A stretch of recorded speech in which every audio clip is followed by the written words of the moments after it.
Hello, hi, नमस्ते, welcome back to my channel again. और आप सभी का बहुत बहुत स्वागत है मेरे यूट्यूब चैनल साइको सूत्रा पर।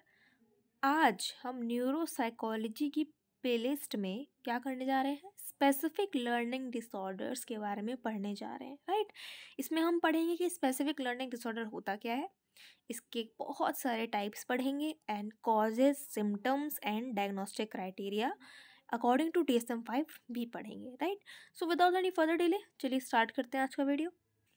Specific learning disorders are a group of neurodevelopmental disorders characterized by difficulties in learning and using academic skills, despite having normal intelligence and adequate educational opportunities.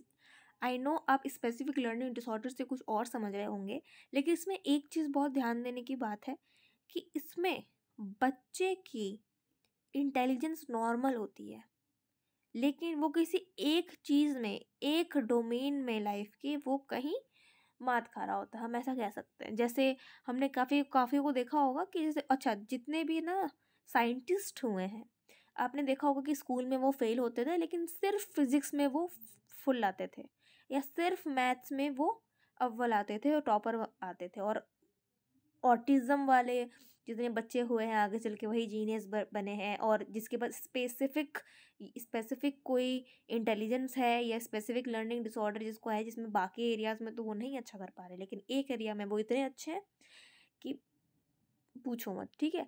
सो अगर वो specific learning disorder daily life में हमें impact नहीं कर रहा है ना, तो वो इम्पॉर्टेंट नहीं है। लेकिन अगर वो हमारी डेली लाइफ में दिक्कत दे रहा है, इसका मतलब हमें उसको ठीक करना होगा। So it is a group, right.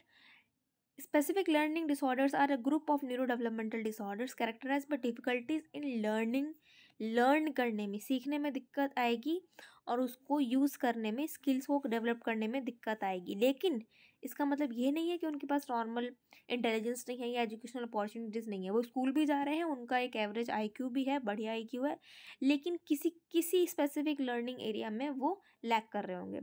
These disorders affect how individual acquire, process and use information। देखिए, acquire, process and use यानी कि हम यहाँ पे मेमोरी की बात कर रहे हैं, making it challenging to perform in one or more academic areas। Specific learning disorders are typically identified during the school years, क्योंकि स्कूल में ही पता चलता है कि बच्चा किस चीज़ में लैक कर रहा है, किस में सुधारा जा सकता है और किस में कुछ गड़बड़ी आ रही है। So these are typically identified during the school years and can persist into adulthood if not addressed with appropriate interventions। अब हम इसमें कुछ टाइप्स पढ़ेंगे, देखते हैं क्या क्या पढ़ेंगे। डिसलेक्सिया, डिस्ग्राफिया, डिसकैलकुलिया के बारे में पढ़ेंगे। फिर लैंग्वेज बेस्ड लर्निंग डिसेबिलिटीज़ के बारे में पढ़ेंगे। Auditory processing disorders, visual processing disorder, non verbal learning disorder, executive function disorder, sensory processing. ADHD के बारे में हम थोड़ा एडवांस में भी एक डेडिकेटेड वीडियो बनाएंगे, खैर। And specific language impairment. Mainly हम इन चीज़ों के बारे में स्पेसिफिक लर्निंग डिसऑर्डर के अंदर पढ़ेंगे। तो चलिए स्टार्ट करते हैं। पहला हम देखते हैं dyslexia.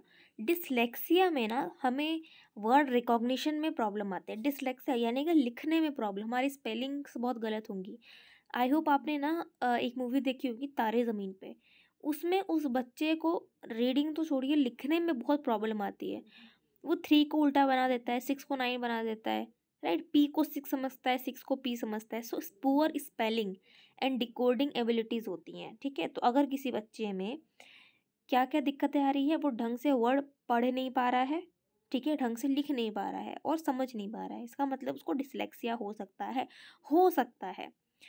It is a specific learning disorder characterized by difficulties with accurate or fluent word recognition and by poor spelling and decoding abilities. Symptoms: trouble reading words accurately and fluently, difficulty with decoding unfamiliar words, problems with spelling and writing, slow reading speed and comprehension issues। आपको symptoms को पहले ही समझ के देख के समझ में आ गया होगा भाई, पढ़ने में भी दिक्कत होगा तो मतलब लिखने में दिक्कत होगा, और समझने में भी दिक्कत हो रहा है तो लिखने, पढ़ने, समझने में दिक्कत हो रही है, इसका मतलब उसको डिसलेक्सिया हो सकता है। पुअर स्पेलिंग है एंड बहुत ही स्लो कॉग्निटिव प्रोसेस है इन reading, learning and writing. Interventions की बात करें तो हम यहाँ पे फ़ोनिक्स के बारे में पढ़ा सकते हैं, फ़ोनोलॉजिकल अवेयरनेस यहाँ पे दे सकते हैं, ऑडियो बुक से उनको हेल्प मिल सकती है, टेक्स्ट टू स्पीच सॉफ्टवेयर भी यूज़ कर सकते हैं, अलग-अलग स्ट्रैटेजीज़ अपना सकते हैं, अलग-अलग टेक्निक्स, मैकेनिज़्म्स अपना सकते हैं फ्लुएंट रीडिंग एंड कॉम्प्रिहेंशन के लिए, राइट? आपने ना अपने स्कूल में देखा होगा कि जब हम छोटे थे तो हमारी टीचर एक-एक करके रोल नंबर वाइज़ उठाती थी और बोलती थी रीड करो। काफ़ी सालों तक ये चलता है कि स्टार्ट करो, एक पैराग्राफ तुम पढ़ो, फिर नेक्स्ट बच्चा उठता है, रीड करता है, बोलता है। क्यों? ताकि उसको ये दिक्कत आगे चल के ना आए और अगर किसी को है तो वो इम्प्रूव हो सके। Second one is dysgraphia. It is a specific learning disorder affecting writing abilities.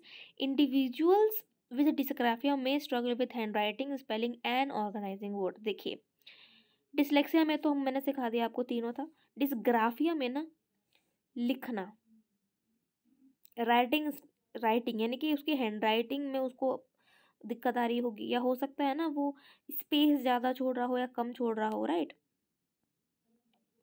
अगर हम एक लाइन लिख रहे हैं that my name is this, my name is, I live in Delhi और आई लिव इन गुवाहाटी, सो हो सकता है वो आई लिव इन तो एक में जोड़ के लिख ले और गुवाहाटी बहुत दूर लिख दे। सो साइज एंड स्पेसिंग की इसमें प्रॉब्लम आती है, हैंड राइटिंग बहुत गंदी होती है, समझ में नहीं आता है, स्पेलिंग भी वो सही नहीं लिखता है बच्चा, और लेटर फॉर्मेशन में भी उसको दिक्कत आती है, ऑर्गेनाइजिंग में दिक्कत आती है जैसे कि मैंने बताया, साइज एंड स्पेसिंग में, और अपने आइडिया जो भी उसके दिमाग में आ रहे हैं वो रिटर्न में उसको उतारने में नहीं उतार सकता, दिक्कत आती है। Complaint of hand fatigue when writing, कि मैं तो लिखते लिखते बिल्कुल थक ही गया, हो सकता है उसने सिर्फ 2 ही लाइन लिखी हो लेकिन वो इतना एग्जॉस्टेड हो गया कि वो थक गया बच्चा। तो हो सकता है अगर ये सब सिम्टम्स हैं एक बच्चे में तो उसको डिस्ग्राफिया हो सकता है। अगर हम इंटरवेंशंस की बात करें तो we can use assistive technology, मतलब स्पीच टू टेक्स्ट सॉफ्टवेयर हम अपना सकते हैं, word processor, motor fine motor skills अपना सकते हैं like psychomotor activities, hand eye coordination, right? Explicit instruction in writing processes and strategies हम अपना सकते हैं like dictation. Third one is dyscalculia. अब डिसकैलकुलिया से, अब कैलकुलिया जो वर्ड है कैलकुलेट से आप समझ गए होंगे को नंबर सेंस, यानी कि मैथमेटिक्स में वो बच्चा थोड़ा पुअर होगा, उसको मैथ्स के फॉर्मूलाज याद करने में दिक्कत आती होगी, अर्थमेटिक को समझने में दिक्कत आती होगी, और स्पेशल अवेयरनेस की उसमें कमी होगी, न्यूमेरिकल्स को वो अच्छे से ऑर्गेनाइज नहीं कर सकता, या वो मैथमेटिक्स की सब्जेक्ट में इन अ वे वो थिंक नहीं कर सकता, इन अ मैथमेटिकल वे वो मैथमेटिकल थिंकिंग नहीं कर सकता, और हो सकता है रियल लाइफ सिचुएशन में वो नहीं अप्लाई कर पा रहा है, राइट? इंटरवेंशंस की बात करें तो हम मैथ स्ट्रेटेजीज, प्रॉब्लम सॉल्विंग कर सकते हैं, कैलकुलेटर्स का उसको यूज़ करवा सकते हैं, visual aid and manipulative to teach mathematical facts हम करा सकते हैं, कॉन्सेप्ट उसको सीधी सी बात है मैथमेटिक्स एजुकेट कर सकते हैं। अब है language based disabilities. Language based में क्या होता है कि लैंग्वेज प्रोसेसिंग, पढ़ने में, लिखने में और बोलने में, reading, writing and verbal communication में दिक्कत आना। वर्बल कम्युनिकेशन में कैसे कि उसको ना समझ में नहीं आ रहा है, ठीक है, जो लिखा है समझ में नहीं आ रहा है, और जब जो लिखा है उसको समझ में नहीं आ रहा है तो वो क्या बोल रहा है वो भी गलत बोलता है। कॉम्प्रिहेंशन में, वोकेबलरी में और ग्रामेटिकल रूल्स में उसको दिक्कत आती होगी, क्योंकि लिखने में दिक्कत, ठीक है, पढ़ने में दिक्कत, लिखने में दिक्कत, इसका मतलब वो बोल भी गलत रहा है, ठीक है, उसमें भी उसको तकलीफ आ रही है। अगर हम इंटरवेंशंस की बात करें तो हम लैंग्वेज थेरेपी दे सकते हैं, और हम सपोर्ट सिस्टम प्रोवाइड कर सकते हैं जिससे बोथ रिटन एंड कम्युनिकेशन यानी कि वर्बल कम्युनिकेशन में वो इम्प्रूव कर सके बच्चा। Fifth one is auditory processing disorder. It involves difficulty in processing and interrupting auditory information despite having normal hearing. Symptoms की बात करें तो क्या क्या होगा इसमें ना, स्पोकन इंस्ट्रक्शंस को समझने में, मतलब सामने वाला क्या बोल रहा है हमें वही समझ में नहीं आएगा, राइट? क्योंकि हमको सुनने में दिक्कत है तो हम उसको समझ कैसे पाएंगे? आधा अधूरा स्पीच, आधा आधा अधूरा साउंड या कुछ मैनिपुलेटेड साउंड हमारे माइंड में जा रहे हैं, हम उसको इंटरप्रेट नहीं कर पा रहे, समझ नहीं पा रहे हैं, इसका मतलब हम रेसिप्रोकेट भी नहीं कर पाएंगे। Difficulty in distinguishing similar sounds होता है ना, लाइक एक्सेप्ट, एक्सेप्ट, एक्सपेक्ट, इसमें बहुत दिक्कत होती है। सिमिलर साउंड वर्ड्स और प्रोसेसिंग रैपिड स्पीच, जल्दी जल्दी जो बोलते हैं लोग उनका वो समझ नहीं पाते कि क्या बोल रहे हैं। लिसनिंग स्किल्स बहुत पुअर होती है and this can lead to frequent misunderstandings. Interventions की बात करें तो ऑडिटरी ट्रेनिंग दे सकते हैं, लिसनिंग डिवाइसेस का यूज़ कर सकते हैं, use of FN system, right. Strategies to improve listening and comprehension in noisy environments. Visual processing disorder, visual processing यानी देखने में दिक्कत, हम ढंग से देख नहीं पा रहे हैं, इसका मतलब इंटरप्रेटिंग, किस में डिफिकल्टी आ रही है, in interpreting and making sense of visual information despite having normal vision. देखिए ऑडिटरी में क्या था, हमारे पास एक नॉर्मल सिस्टम है सुनने का, जैसे हम सुन रहे हैं, जैसे आप सुन रहे हैं, मैं सुन रही हूँ और कोई बच्चा सुन रहा है, सबका नॉर्मल हियरिंग ही है, नॉर्मल विजन ही है। उसके बाद भी उसको दिक्कत आना, तब दिक्कत है, ठीक है, तभी हम बोल सकते हैं कि उसको स्पेसिफिक लर्निंग डिसऑर्डर है। जैसे कि हमने स्पेसिफिक लर्निंग डिसऑर्डर की डेफिनेशन पढ़ी थी, तब तो हमने क्या देखा था कि हाँ उसको प्रॉब्लम आ रही है किसी किसी लर्निंग डोमेन में, लेकिन इसका मतलब ये नहीं है कि उसका इंटेलिजेंस कम है, उसके बाद भी उतना ही इंटेलिजेंस है जितना हमारा है, फिर भी उसको एक स्पेसिफिक काइंड ऑफ थिंग में, काइंड ऑफ लर्निंग में दिक्कत आ रही है, इसका मतलब उसको कोई डिसऑर्डर हो सकता है। वैसे ही हमने ऑडिटरी पढ़ा, वैसे ही विजुअल है, visual processing disorder involves difficulty in interpreting and making sense of visual information despite having normal vision. हम कोई साइन देखते हैं, कोई फोटो देखते हैं, ठीक है, तो हमारे पास एक सेंस ऑफ विजुअल है, लेकिन हम उसको इंटरप्रेट या समझ नहीं पा रहे कि सामने क्या पिक्चर है, क्या चित्र है, क्या साइन है, क्या सिंबल है। सिम्टम्स की बात करें तो trouble with reading and writing due to difficulties in tracking words on a page, problems with spatial awareness and understanding visual spatial relationship, difficulty with tasks that require visual memory or visual discrimination। Interventions की बात करें तो देखिए visual therapy हम दे सकते हैं, use of visual aid दे सकते हैं, visual tracking and spatial organisation की हम ट्रेनिंग करवा सकते हैं, right. Non verbal learning disorder, हमने अभी वर्बल का देखा, ठीक है, नॉन वर्बल में मतलब यानी कि हम सोशल क्यूज़, अगर हमको कोई बाहर से दूर से हाय कर रहा है या व्हाट्सअप बोल रहा है या दूर से ना फ़ोन का साइन बना रहा है कि कॉल मी, फ़ोन करना मुझे बाद में, लेकिन हम वो समझ नहीं पा रहे हैं, राइट। तो it is characterised by difficulties with non verbal cues and spatial reasoning, while verbal skills में बी रिलेटिवली स्ट्रॉन्ग। हो सकता है अगर हम ना वर्बल कम्युनिकेशन में तो बहुत अच्छा है, सामने कुछ बोल रहा है, हम जवाब दे रहे हैं, बहुत बढ़िया, लेकिन कोई नॉन वर्बल कम्युनिकेशन करता है ना, तो हमको समझ में नहीं आता। Symptoms, problem with understanding non verbal communication such as facial expression and body language, body gestures, difficulty with spatial organisation, motor coordination and visual spatial task, right. Strengths in verbal skills but challenge in applying those skills in practical and real world situations। हमें कोई बोल रहा है, हम वो समझ रहे हैं, लेकिन हम जो उसको अप्लाई करना चाहते हैं ना रियल वर्ल्ड में, तब हमें दिक्कत हो रही है। यानी कि हमें क्या हो सकता है, यानी कि हमें हो सकता है non verbal communication disorder. Intervention की बात करें तो ऑक्यूपेशनल थेरेपीज दे सकते हैं, सोशल स्किल ट्रेनिंग दे सकते हैं, या स्पेशल रीजनिंग की कोई स्ट्रेटजी टेक्निक लगा सकते हैं, ऑर्गेनाइजेशनल स्किल्स की, right. 8 is executive function disorder. Executive functions क्या होता है हमारे कॉग्निशन में, जितने भी higher level thinking, higher order होता है ना, उसको कहते हैं। So it involves difficulties with cognitive processes that control goal directed behaviour such as planning, organisation and impulse control. एक बच्चे का IQ बहुत अच्छा है, ठीक है, नॉर्मल है, हमारी तरह है, नॉर्मल इंटेलिजेंस है, वो सोशल क्यूज़ और सब कुछ उसका बहुत बढ़िया है, वर्बल भी ठीक है, नॉन वर्बल भी ठीक है, ऑडिटरी, विजन, रीडिंग, राइटिंग सब ठीक है। लेकिन जब उसको कोई बोलता है कि आप एक गोल सेट करो, एक प्लानिंग करो कि आपको एग्ज़ाम में इतने अच्छे मार्क्स लाने हैं या आपको ये टास्क करना है, तब वो प्लानिंग नहीं कर पाता, उसके पास इम्पल्स कंट्रोल करने में दिक्कत आती है, वो गोल डायरेक्टेड बिहेवियर शो नहीं कर पाता, right. Symptoms are the problem with organising task and managing time effectively, difficulty with working memory, attention and goal setting. देखिए मैंने कहा था ना, जितने भी हायर ऑर्डर थिंकिंग के प्रोसेसेस होंगे, लाइक वर्किंग मेमोरी हो सकता है, शॉर्ट टर्म, लॉन्ग टर्म, ये सारी जो चीज़ें मेमोरी होती है उसमें दिक्कत आती है। Impulsivity and challenges with self regulation, self control में दिक्कत आती है, and following through task. Interventions की बात करें तो सीबीटी हम दे सकते हैं, एग्जीक्यूटिव फंक्शन स्किल्स, प्लानर्स का यूज़ कर सकते हैं, रिमाइंडर्स का, की पैड्स का, की नोट्स का यूज़ कर सकते हैं, चेकलिस्ट बना सकते हैं हम कि हमारा ये काम हो गया, अब हमको ये करना है, स्टिकी नोट्स का यूज़ कर सकते हैं, support for developing time management and organisation skills. Ninth one is sensory processing disorder. It involves difficulty in processing and responding to sensory information from environment affecting daily functioning. Daily functioning को कैसे impact करेगा?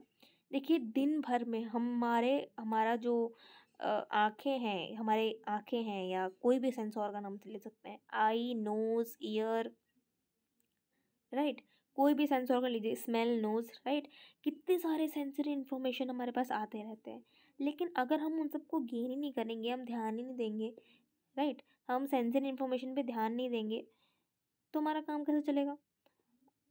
हमें खाना खाना है, हमें आँखों की ज़रूरत है, हम खाना देखेंगे, जाएंगे एंड देन ईट करेंगे, taste bud, right, gustatory senses, उसको हम फीड करेंगे, राइट।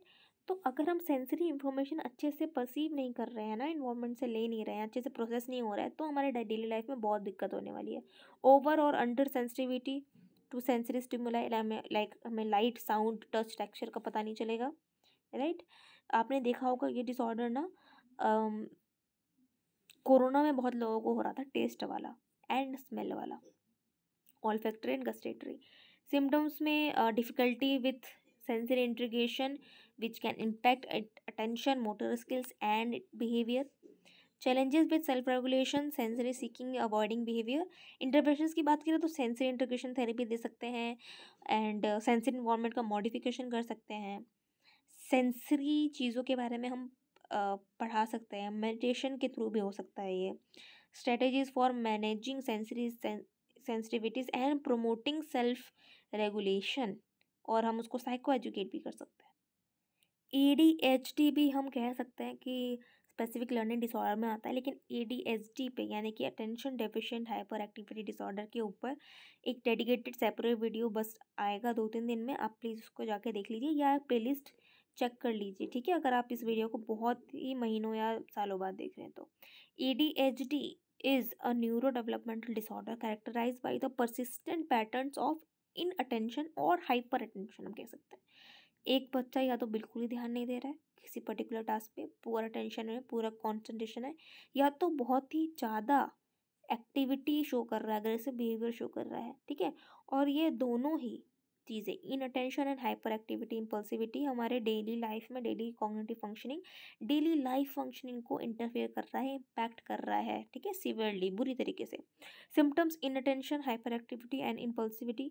इंटरवेंशन की बात करें तो हम CBT प्रोवाइड कर सकते हैं, मेडिटेशन कर सकते हैं and coping strategies and executive functioning skills का जो सपोर्ट होता है, जो कोपिंग स्ट्रेटेजी होती है, उसको हम अप्लाई कर सकते हैं. 11th and last one is specific language impairment. अब इसमें क्या है, it affects the acquisition and use of language skills without an obvious cause such as hearing loss और developmental delay, right. Developmental delay हो जाता है एंड एक्विजिशन और use language. देखिए, हम इंफॉर्मेशन एक्वायर करते हैं, लेते हैं, फिर स्टोर करते हैं. अपने मेमोरी की डेफिनेशन अगर आपको याद होगी तो क्या था, एक्वायर, ठीक है, स्टोर एंड रिक्वायर. हम इंफॉर्मेशन, जो नॉलेज बनती है, हम इंफॉर्मेशन को लेते हैं, उसको स्टोर करते हैं, और जब उसको यूज़ करना है तब उसको रिकॉल या रिट्राइव करते हैं. तो अगर इन चीज़ों में दिक्कत आ रही है, इसका मतलब उसको स्पेसिफिक लैंग्वेज इम्पेयरमेंट हो सकता है, जिसमें हियरिंग लॉस आता है एंड डेवलपमेंटल डिलेज आता है. सिम्टम्स की बात करें तो difficulty with grammar, vocabulary, sentence structure, under difficulty और challenges with understanding and producing spoken and written language, problems with language comprehension and expressive language skills. Intervention की बात करें तो speech language therapy to improve language skills and communication abilities, targeted interventions to address specific language and deficit support and language development.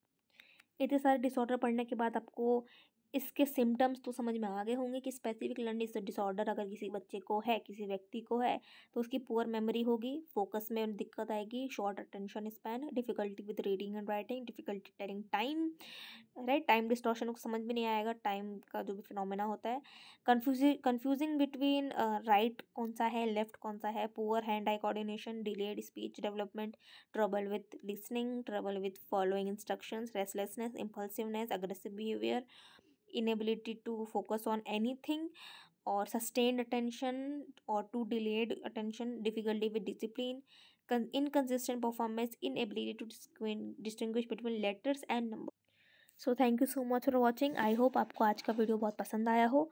Like कीजिए, comment करके बताइए आपको कैसा लगा, और अगर आपको ये लैंग्वेज समझ में आ रही है, ये फॉर्मेट अच्छा लग रहा है, तो आप प्लीज़ मुझे कमेंट में बताइए कि आपको पीडीएफ के रूप में चाहिए, राइट, कि मैं आपको पीपीटी से पढ़ाऊँ या मेरे हैंड रिटन नोट्स ही इनफ है। सो आई होप आपको आज का वीडियो पसंद आया हो। प्लीज़ लाइक कीजिए, कमेंट कीजिए, शेयर कीजिए, सब्सक्राइब कीजिए। मिलते हैं अगले वीडियो में। Bye bye, take care.